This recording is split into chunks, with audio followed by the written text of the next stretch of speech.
Hi everyone, this is HeeroJay. Welcome back to Let's Play Ogre Battle 64. Ankiseth mini cutscene time, go. Sir Ankiseth, if I defeat you, then what can someone with no loyalty to a kingdom possibly do to me? Feel my wrath if you dare stand in my way.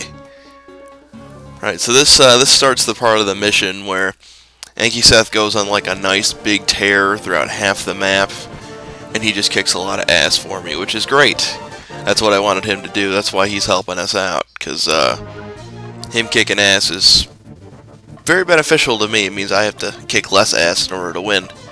Now granted, this does mean I get a little less EXP and what have you, but at the same time, having that helper doesn't hurt. So the only real beef I have with the Ankiseth unit helping is that now we can't change his formation, so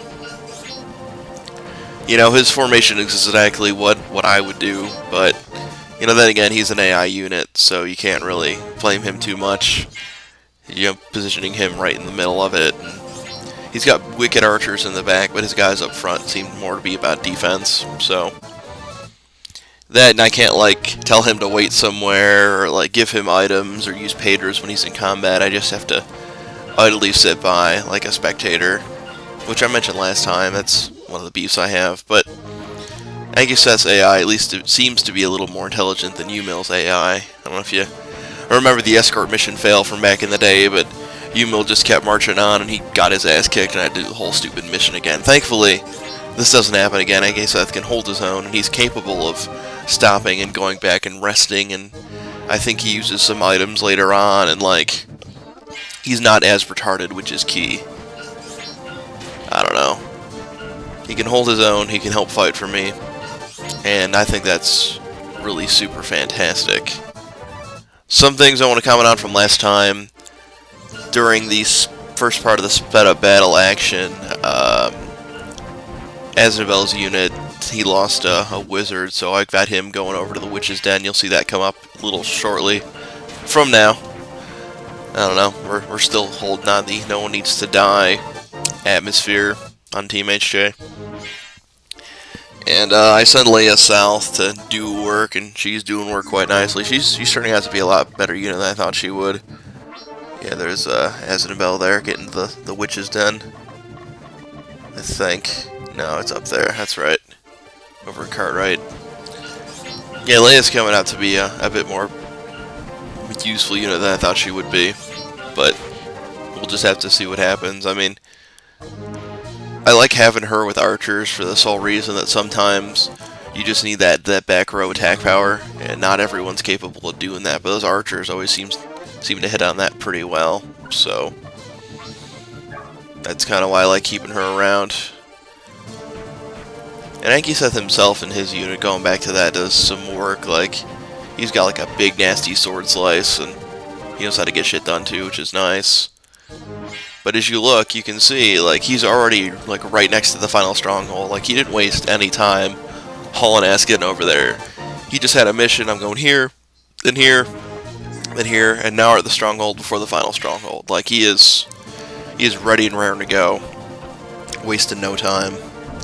So that's the only other real issue I have with him, too. Like, he's going to do his own thing, and if that means, like, trying to complete the mission early, while I'm still, like, trying to liberate strongholds and, like, buy items and, like, try and get some more EXP, he's gonna do that. So that, again, is another one of the drawbacks, but I think I was able to get most of the stuff I wanted to get done in this episode done, so you know, I can't fully bitch. The help's better than the full map clear anyway. I don't know. It's this mission could play out in a couple of different ways depending on the choice you make in the beginning, so you can choose to have him not help you, but, you know, then you have to do everything yourself, and if I was better at this game, that might have been a better option for me, but I'm not. Here's the witch's den I was talking about. I gotta bring Guy back to life. Again. And we got some cleanup there going on the left side. But yeah, like I said, he did a nice job of cleaning up half the map for me, and allowing me to take care of some shit. Now here is Legion 2 that came down from the north. I mentioned Legion 1 last time. They were on the left side Legion 2 comes down from the north if you can't kill the messenger unit. There was no way I was going to get to it. They move way too fast. There's a messenger unit that escapes to the north, and they said Legion 2 down. So I had the mindset of trying to get somebody up there to take care of that. We could have possibly stopped the messenger and prevented Legion 2 from coming down, but I'm never really good with those timing-based things in here. I either A, always forget, or B, I'll try and send somebody up there, but they'll get into too many battles and get too beat up by the time they get there. So I maybe would have had a shot if I sent Leia up there, but, you know, she may not have even made it that far, and that's, again, one of the drawbacks with those stupid timing-based events. So I don't know. If you're watching these, like, as they come out, there was a little lapse in coverage there, 2 weeks, whatever. I don't have to justify, like, not getting shit done, because, as you've probably noticed by now, if you pay attention at all, like, things always come up in my life, and this can't be a big deal. This can't be a priority, which it should be. I wish I had one of those fancy YouTube contracts where all I do is make YouTube videos all day and get paid from YouTube ad money, and I think that would be a fantastic job. Like, I'd watch some commentators that are making that YouTube money, and, like, that's all they do. Like, you know, your Epic Meal Time, they make crazy food once a week, and then they film it, put it on the internet, and they make money and don't have to work. Right, you know, people like SSOHPKC, you know, dude releases, like, probably 20 videos a day just on Let's Play and stuff, and walkthrough and guide stuff, and that dude's making some YouTube money. That's all he does. And Woody's Gamertag made the switch over to YouTube only stuff, and he seems to be doing pretty well. I don't know. It'd be a cool thing to do, but I think I'd probably get sick of it too at the same time, because if you make your fun into work, you know, the fun may not be fun anymore. That's kind of the mentality I've had a little bit too. Like, oh, I've got to do this and I've got to do that. Well, if you got to do something that you don't want to do, that's one thing. If it's fun, but the fun all leaves because you'd have to do it every day for work, yeah, it's one of those debates. Kind of real life similar scenario. I had an option to go work at like a local game retailer store, and like I probably could have gotten hired there and worked there, but the problem is, it's like I like playing video games a lot in my free time. If I went to work and went to go do that at work, you know, sell games or whatever, or clean shit at a game store or whatever, I'd be like, eh, I don't know, it's kind of taking the fun out of what I like doing in my free time. So I don't know, I'm probably never going to be put in that position of having a YouTube contract, so it doesn't even matter, but I think it'd be cool to try out maybe once. Alright, so I left this part here. I should be coming up right about now. There we go. I left the Wild Vulcan encounter in for you, just to reinforce my opinion, where I think, like, if you can actually clock him in the face, any, like, neutral character that you want to recruit, if you just hit him once and then talk, you have better odds of bringing him in. I don't have any basis to that theory. I don't know how or why that's effective, but it seems like every time I've done that, I've clocked something in the face and asked it to join, it would. It's like, hey, you should join us. No, dude, I'm good. Smack, you should join us or I'll do that again. Oh, they'll kill me? Yeah, no, let's join them. That's cool, we want to do that. Maybe it's something like that. I don't know. If any of y'all have some wisdom on that, let me know, because I've never really researched the neutral encounters like that, so just the idea I've had, and it seems to have been working this time through. I don't know.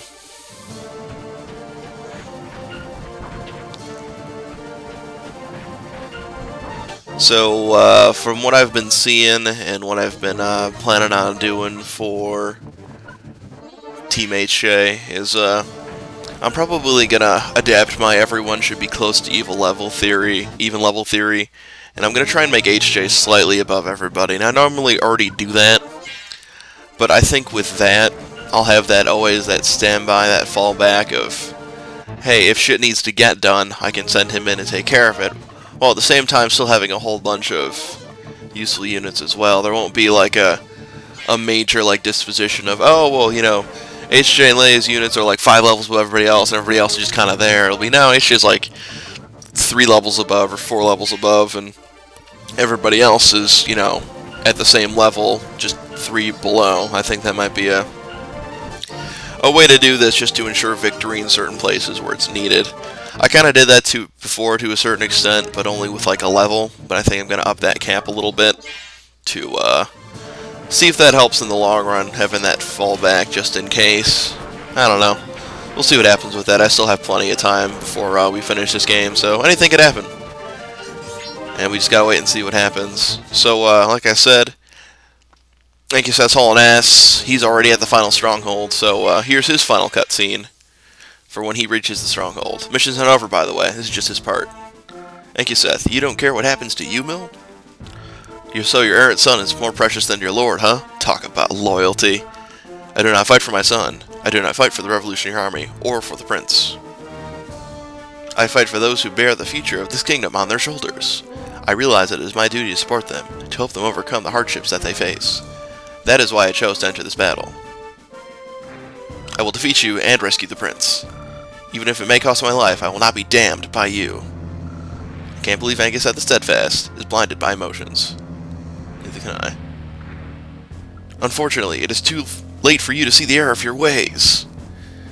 So Ankiseth's thrown down with Baldwin. This isn't the end of the mission, it's just the end of part 2. So Ankiseth doesn't win, and he doesn't die, thankfully, so that's not ruined, but this is pretty much going to wrap up part 2 when this battle's over. So part 3, we'll finish everything up. There'll be a final boss battle without Ankiseth. There'll be cutscenes after that, and end of chapter 2 cutscenes, and then chapter 3 intro cutscenes are going to have its own special thing. So I don't know, coming soon to HeeroJay near you. Part 3 will be next. Other than that, I want to thank you guys for watching, and we'll see you next time on Let's Play Ogre Battle 64.